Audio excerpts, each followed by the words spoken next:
Hi there, my name's Chris O'Hare. I'm a property investor and mentor with Property Wealth System. I started investing in property back in June 2018, did the usual start off with your baby buy-to-lets, moved up to HMOs, and I'm now working on commercial conversions. So Property Wealth System's a collection of property experts, and it's exactly what it says on the tin. It's a system that if you follow, you do as you're told, keep it simple and follow the process, it shows results over time. We're currently in North Manchester looking at one of my latest projects, which is it's going to be a 6-bedroom HMO, and it's just 2 doors up from one of my other projects here, which was completed about 18 months ago. Purchased it in February 2019, complete back to brick, ripped the whole thing out. We ripped it completely out, converted it to a 6-bedroom, all ensuite, high-end professional HMO. But this is what we start with, and we're going to just follow the same cookie cutter process. But before we get started, make sure you like, subscribe, and hit that bell. So here we are in the property. This is going to be a 6-bedroom, all ensuite HMO. Walls out, we've done structural builds. We're about 6 weeks into the project, so we're about halfway there. So things are just starting to take shape now. Okay, so here we are. This was the dining room, and then we had a wall here, and we had a doorway going into what was like a circular kitchen going round.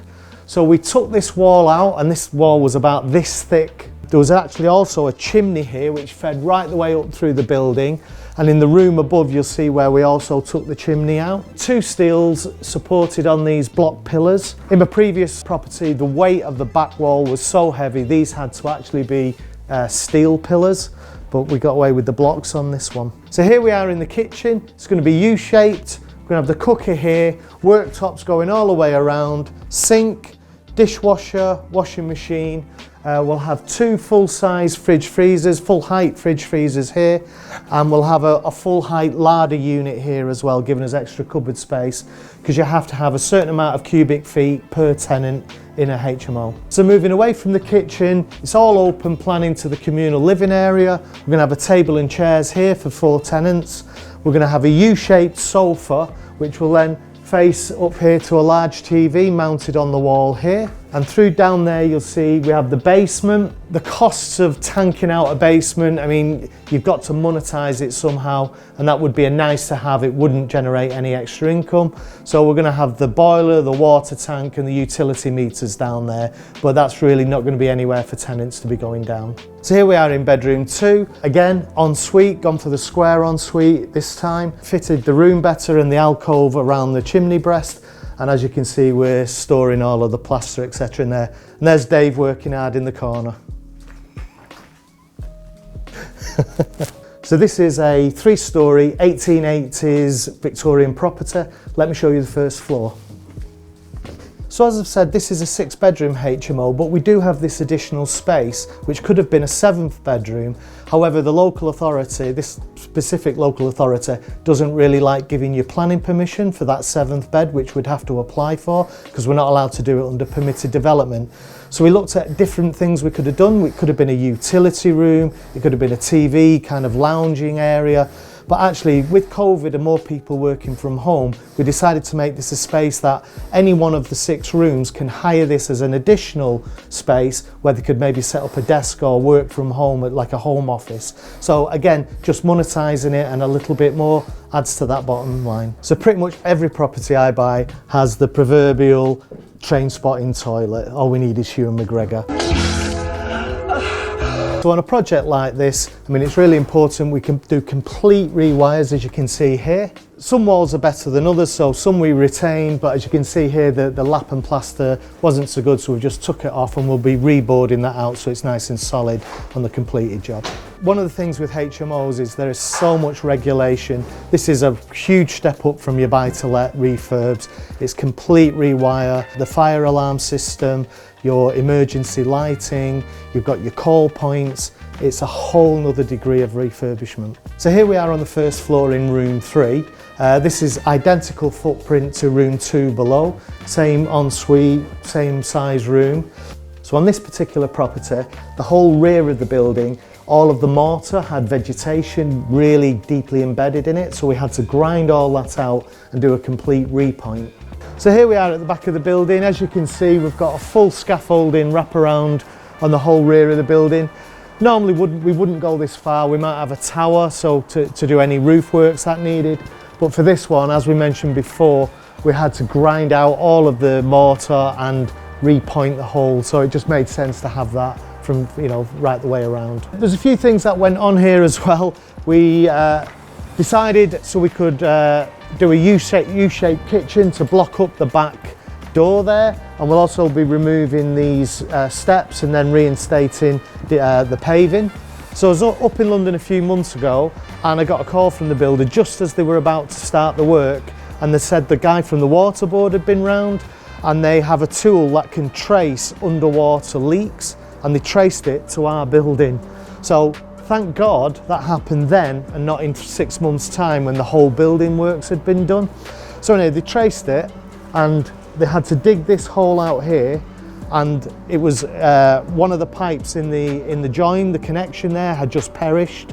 So it was literally a case of just digging it up, and the water board did this for free. They came, they dug the hole, fixed the pipe, and then our guys then filled it in, and you'll see inside that we had to do it on both sides of the wall. So as you can see, if you look up, all of the flooring in the room above has been replaced. So here we are in room 4. This is at the front of the building, and this is by far the biggest room in the whole house.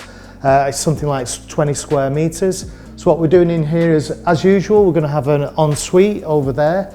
The bed will be in this part, and we'll actually divide the room into 2 sections. So we'll have a living area at the far side with a sofa and a TV and a small table, and then the sleeping area at this side of the room. And we'll have a small kitchenette over there so they can make cups of tea, coffee, warm stuff in the microwave, etc. And up we go to the top floor for rooms 5 and 6.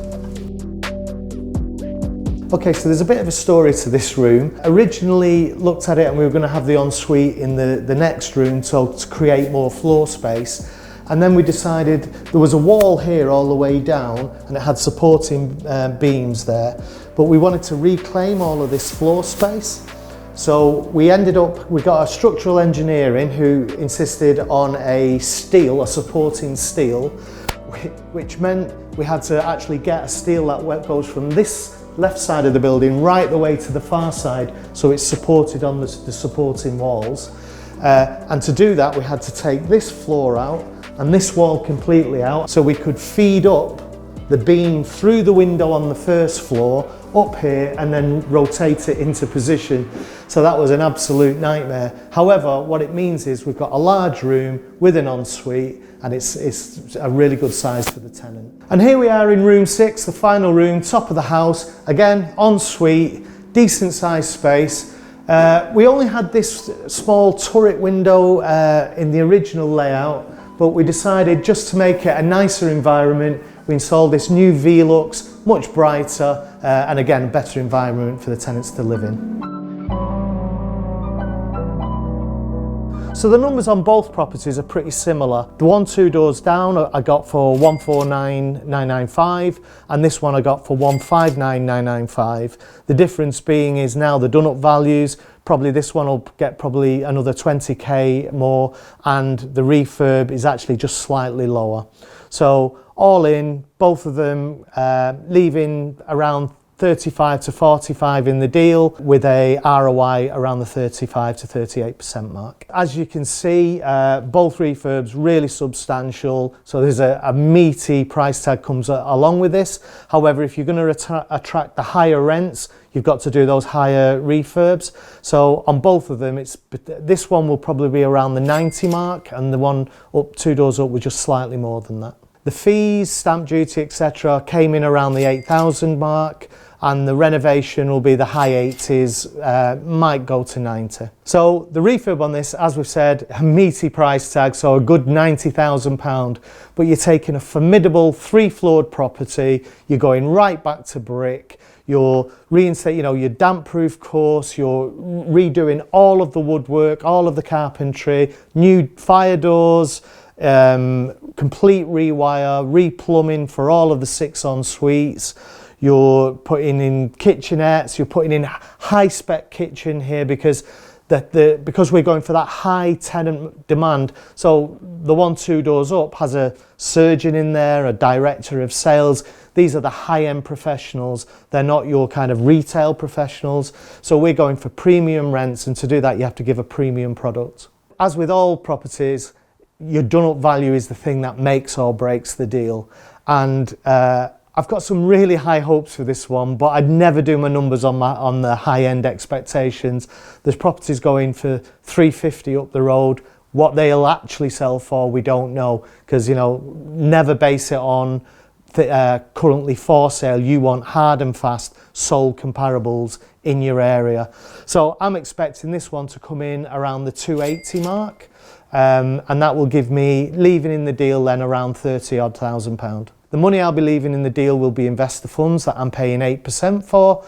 So I will pay them 8%. I'll still be taking 30% ROI, which will pay down their loan. So in 2.5 to 3 years, I'll have the property for free. I look to have over 30% of the income as my cash flow. So I'm looking to have about 1,300 to 1,400 a month out of this property. So as you can see, they've made really good progress. I mean, I love this stage. It's just like boys with big toys. I'm really happy with the progress and just can't wait to see the whole thing finished. So if you guys would like to see the finished property, comment below and I'll try and do a follow-up video. So make sure to like, subscribe and hit that notification bell. So thanks for watching. I'm Chris O'Hare from Property Wealth System. I'll see you on the next video.